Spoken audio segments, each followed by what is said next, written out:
Assalamualaikum warahmatullahi wabarakatuh. Nah, ketemu lagi dengan Miss Karmila hari ini di pelajaran tematik. Apa kabar anak-anak Miss semuanya? Nah, Miss berharap semoga abang kakak semuanya sehat dan masih tetap semangat ya untuk mengikuti pembelajaran kita hari ini. Nah, sebelum kita memulai pelajaran kita hari ini, marilah sama-sama kita membaca doa belajar ya. Bismillahirrahmanirrahim. Rabbi zidni ilma warzuqni fahma waj'alni minas sholihin. Amin. Semoga pembelajaran kita hari ini berkah dan diridhoi oleh Allah Subhanahu wa taala, menyenangkan dan dapat menambah pemahaman kita semua. Nah, untuk hari ini kita masih di tema 2 dengan tema persatuan dalam perbedaan. Subtema 1, rukun dalam perbedaan, pembelajaran 2 dan 3. Nah, materi ini disusun oleh guru kelas 6 SDIT Nurul Ilmi. Nah, sebelum kita ke materi pelajaran kita, Miss akan menyampaikan tujuan pembelajaran kita hari ini. Yang pertama, setelah mengamati gambar dan membaca cerita tentang persatuan dalam perbedaan, siswa mampu menuliskan contoh tentang pengalaman hidup rukun dalam kehidupan sehari-hari dan manfaatnya sebagai wujud semangat persatuan. Yang kedua, setelah berdiskusi tentang pola lantai berbagai tarian daerah, siswa mampu menyebutkan pola lantai tariannya dengan benar. Yang ketiga, setelah melakukan pengamatan, siswa mampu membuat laporan tentang cara tumbuhan beradaptasi dan melindungi diri di lingkungannya dengan benar. Dan yang keempat,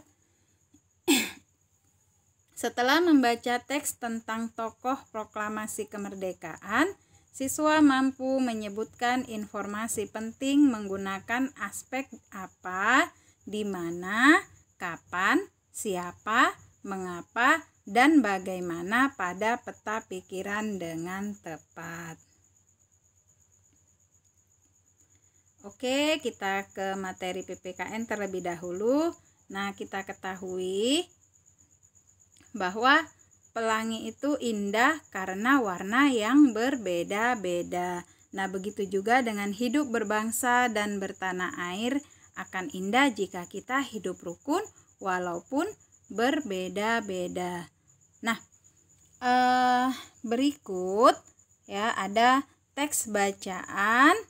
Nah, abang kakak bisa buka bukunya di halaman 9. Ya. Oke. Nah, sekarang mari kita baca sama-sama. Perbedaan yang menguatkan. Kampung Cempaka adalah sebuah kampung transmigran. Warganya berasal dari berbagai daerah padat di Pulau Jawa. Hal itu menjadikan mereka berbeda suku maupun agama. Di Kampung Cempaka hiduplah 5 orang sahabat. Ada Asna yang berdarah Sunda, Utami dari Banyuwangi, Tony seorang anak etnis Tionghoa yang sebelumnya tinggal di Semarang, Wande dari suku Tengger di Jawa Timur, dan Marta, anak seorang pendeta yang dahulu tinggal di Solo. Di Kampung Cempaka, rumah mereka bersebelahan dan mereka pergi ke sekolah yang sama. Itu sebabnya mereka sangat akrab. Mereka suka bermain bersama dan sering menghabiskan waktu di rumah satu sama lain. Meskipun berbeda suku, kebersamaan begitu kental terlihat dalam keseharian mereka. Bersama anak-anak lain di Kampung Cempaka, mereka setiap akhir minggu berkumpul di balai utama kampung. Biasanya selain berolahraga bersama, mereka juga kerap berkeliling ke rumah warga, membantu melakukan apa saja yang dibutuhkan warga. Kadang-kadang mereka membantu warga lanjut usia sekedar membereskan rumah atau menyiapkan makanan. Sesekali mereka juga membantu orang tua yang sedang bekerja bakti membersihkan lingkungan. Dari Tony mereka belajar menari barongsai. Lalu mereka ajarkan tarian itu kepada anak-anak kampung. Sementara itu, setiap tiba saat panen, Wande dan keluarganya akan sibuk memimpin warga membuat tumpeng gede, yaitu nasi khas dari daerah Tengger yang dibuat untuk mensyukuri berkat Tuhan dalam wujud panen raya. Sikap toleransi yang ditunjukkan kelima sahabat itu memang sekedar berupa hal-hal kecil. Hal kecil dalam keseharian itulah yang mencerminkan kehidupan Bhinneka Tunggal Ika di kampung Cempaka yang kaya akan perbedaan. Mereka hidup damai berdampingan dan tulus saling menjaga. Nah, jadi perbedaan tidak menghalangi persatuan. Dengan bersatu, kita dapat melakukan banyak hal. Jadi, dengan adanya persatuan dan kesatuan, maka pekerjaan yang berat akan menjadi lebih ringan. Kemudian kita bisa menyelesaikannya dalam waktu yang lebih cepat. Nah, dengan adanya persatuan dan kesatuan juga, maka hubungan antara satu dengan yang lainnya itu akan lebih erat, lebih dekat ya. Oke, nah jadi berdasarkan teks tadi ya, latihan untuk abang kakak yang pertama yaitu tuliskan perbedaan apa saja yang terdapat dalam cerita. Jadi setelah tadi dibaca ceritanya ya, abang kakak cari apa perbedaan yang terdapat dalam cerita tersebut. Kemudian yang kedua, tuliskan manfaat hidup rukun. Oke, nah persatuan dan kesatuan ini sesuai dengan ya Al-Quran surat Al-Hujurat ayat 13 yang artinya Bismillahirrohmanirrohim, wahai manusia, sungguh kami telah menciptakan kamu dari seorang laki-laki dan seorang perempuan. Kemudian kami jadikan kamu berbangsa-bangsa dan bersuku-suku agar kamu saling mengenal. Sungguh yang paling mulia di antara kamu di sisi Allah ialah orang yang paling bertakwa. Sungguh Allah Maha mengetahui, Maha teliti. Jadi Allah telah menciptakan kita ya berbangsa-bangsa dan bersuku-suku agar kita semuanya saling mengenal, saling memahami ya, saling berbuat baik agar terciptalah persatuan dan kesatuan. Oke, jadi semangat persatuan bangsa Indonesia itu tidak hanya tercermin pada sikap, pada seni budaya lokal saja ya, tetapi bisa juga kita wujudkan melalui tarian. Jadi banyak tarian ya dari daerah Indonesia itu yang mencerminkan persatuan dan kesatuan. Nah, salah satunya adalah tari Lego-Lego, yaitu tarian adat dari daerah Nusa Tenggara Timur. Oke, kita lanjut sekarang ya. Abang kakak silahkan buka bukunya di halaman 11. Oke, sudah? Nah, di sini ada teks bacaan mengenai tarian Lego-Lego. Oke, kita baca sama-sama ya. Tarian adat adalah salah satu kekayaan budaya yang disampaikan secara turun-temurun dari nenek moyang. Tarian adat kerap memiliki pesan dan makna yang luhur. Salah satunya ada pada tari Lego-Lego dari Kabupaten Alor, Nusa Tenggara Timur atau NTT. Tarian ini ditujukan untuk mengajak masyarakatnya bersatu membangun kampung dan negeri. Pada masing-masing kawasan di Kabupaten Alor terdapat gaya tari dan nyanyian yang berbeda-beda. Namun formasinya tetap sama, yakni lingkaran. Masing-masing nyanyian dan pantun yang diungkapkan saat menari memiliki arti serta harapan yang berbeda-beda. beberapa literatur menyatakan bahwa tarian ini sempat menjadi tari perang. Sekarang tarian ini lebih sering digunakan untuk menyambut tamu. Tamu disambut oleh masyarakat yang dituakan, lalu diajak menuju sebuah pohon besar yang rindang dengan beberapa warga perempuan yang berpegangan tangan mengelilingi pohon. Tamu dipersilakan untuk ikut serta dalam tarian tersebut.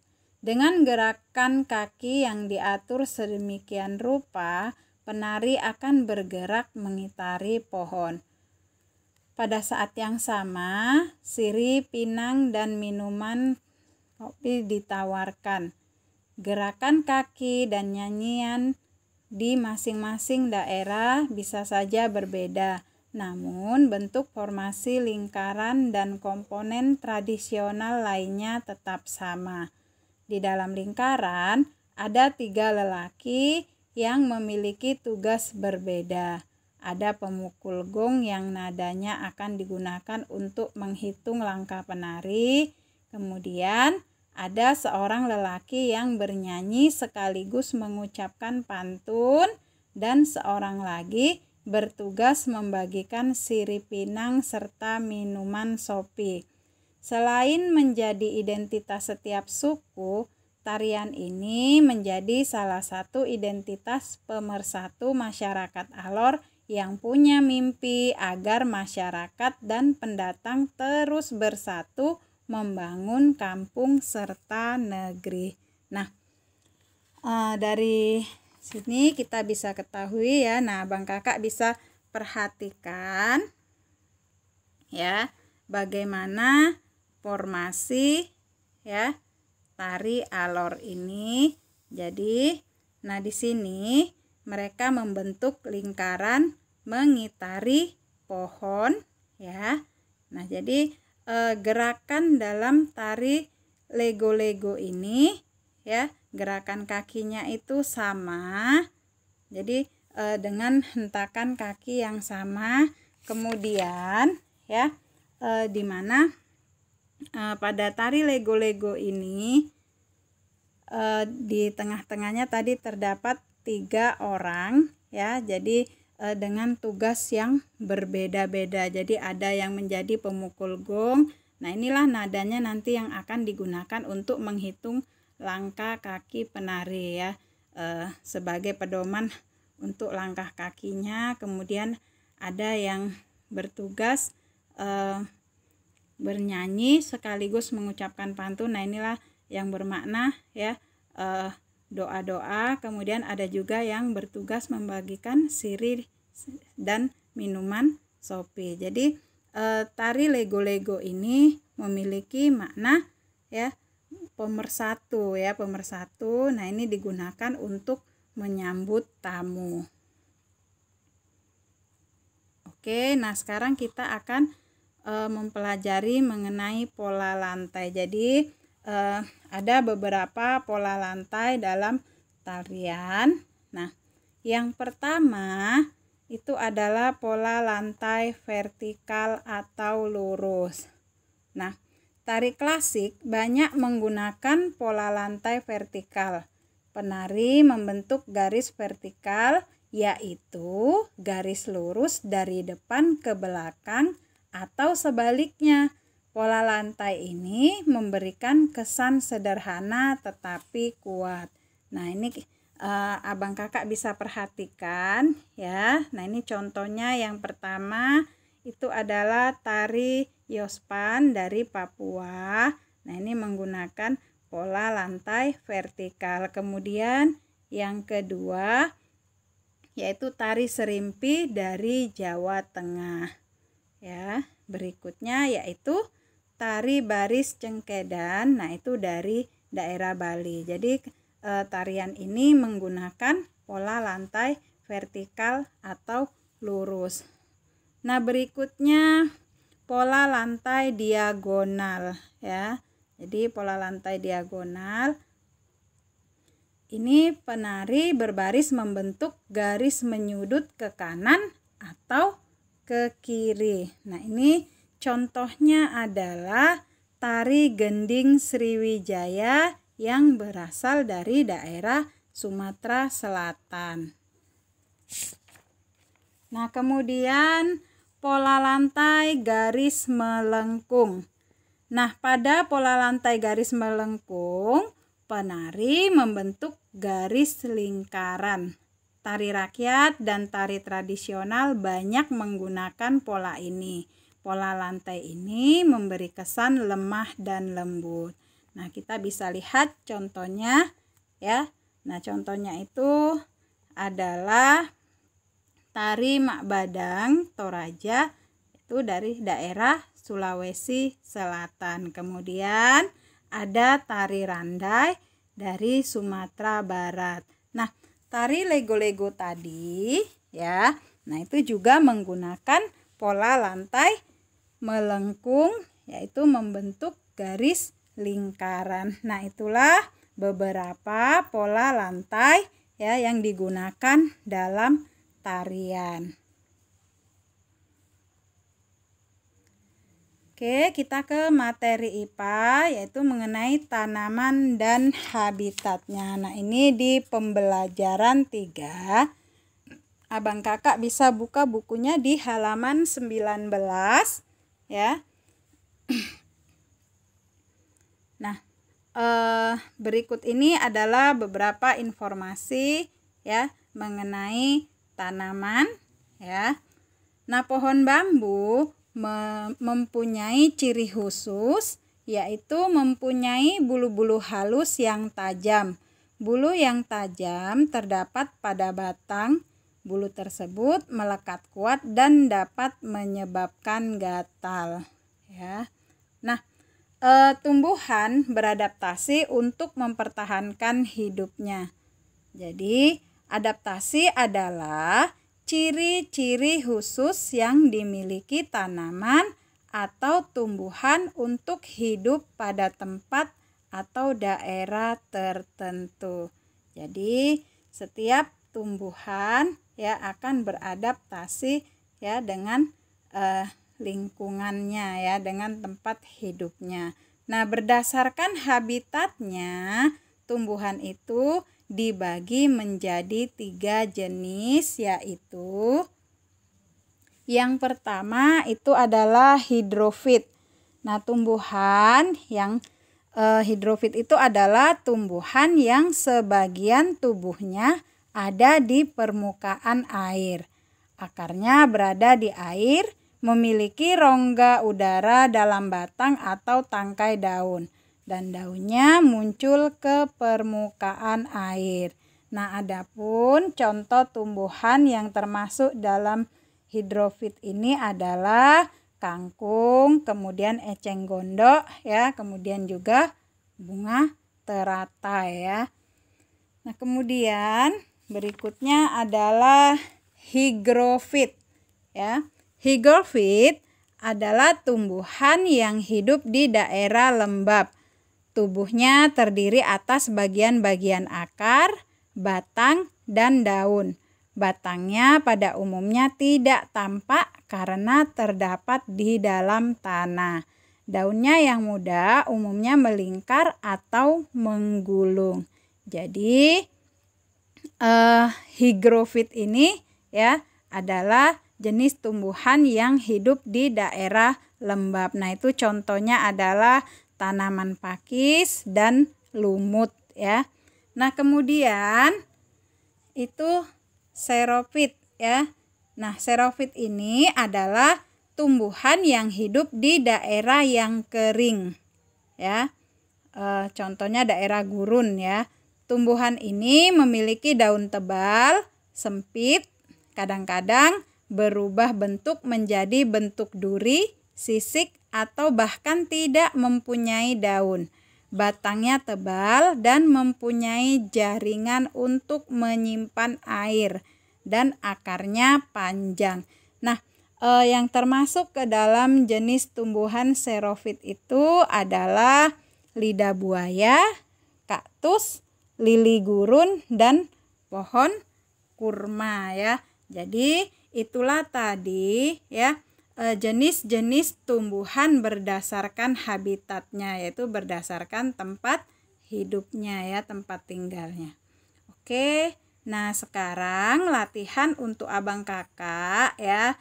Tuliskan 2 contoh tumbuhan berdasarkan habitatnya. Jadi abang kakak nanti cari contoh lain ya, tumbuhan yang termasuk ke dalam hidrofit, higrofit, dan xerofit ya. Oke, kita lanjut ke materi IPS, itu masih berkaitan dengan proklamasi kemerdekaan. Nah, di sini abang kakak bisa buka bukunya di halaman 22.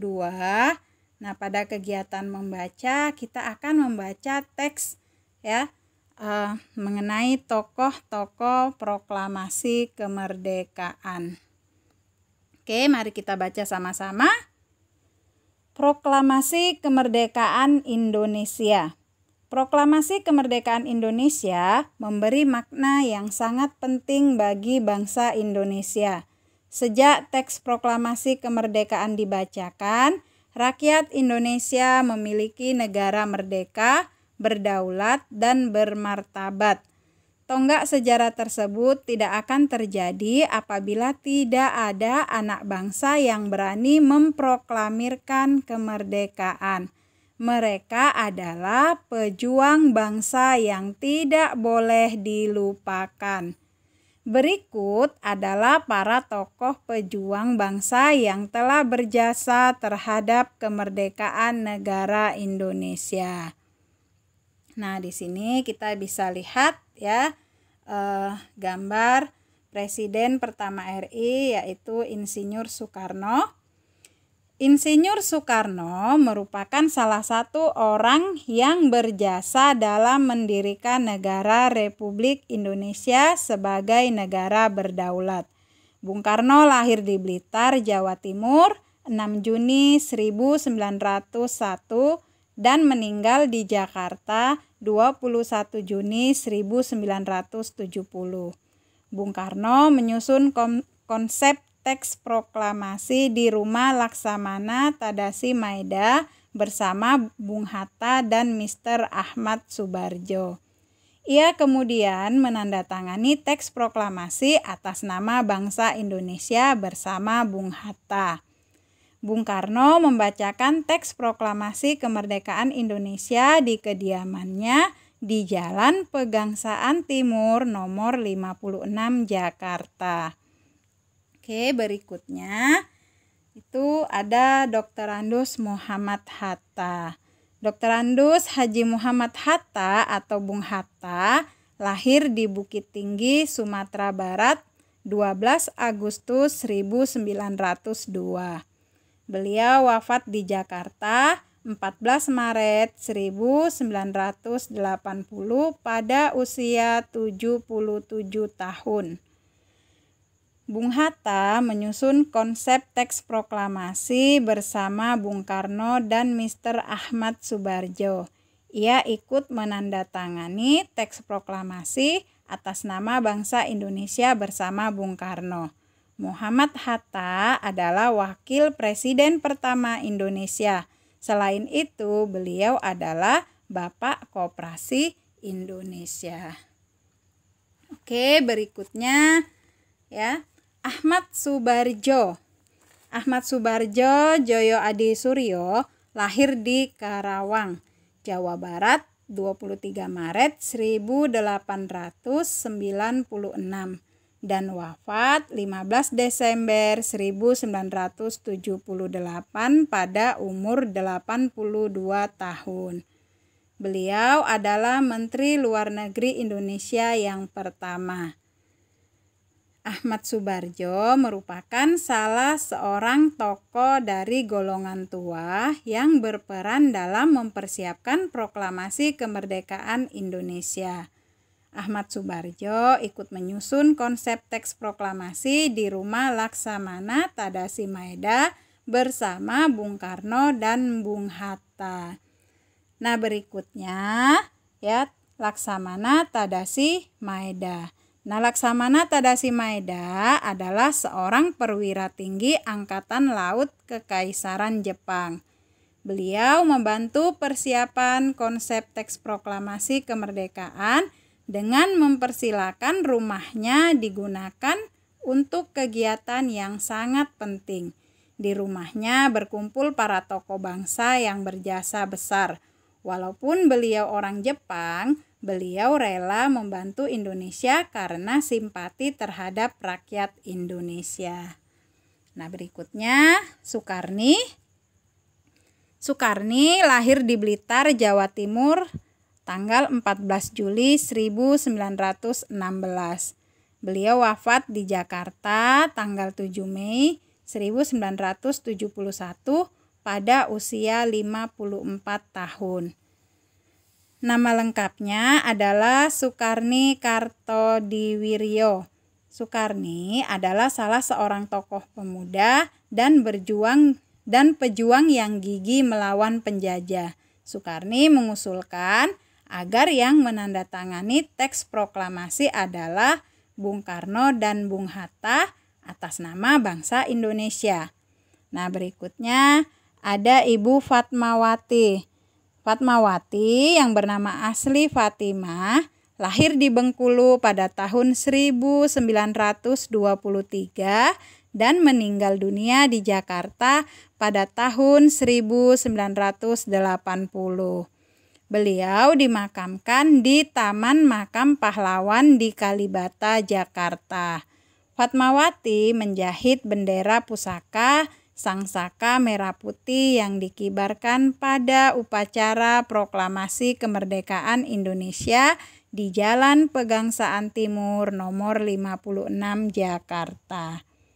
Nah, berikutnya ada Sayuti Melik. Nah, teks proklamasi kemerdekaan diketik oleh Sayuti Melik. Sayuti Melik adalah tokoh pemuda yang juga sangat berperan dalam proklamasi kemerdekaan Indonesia. Sayuti Melik mengetik naskah proklamasi setelah ia sempurnakan dari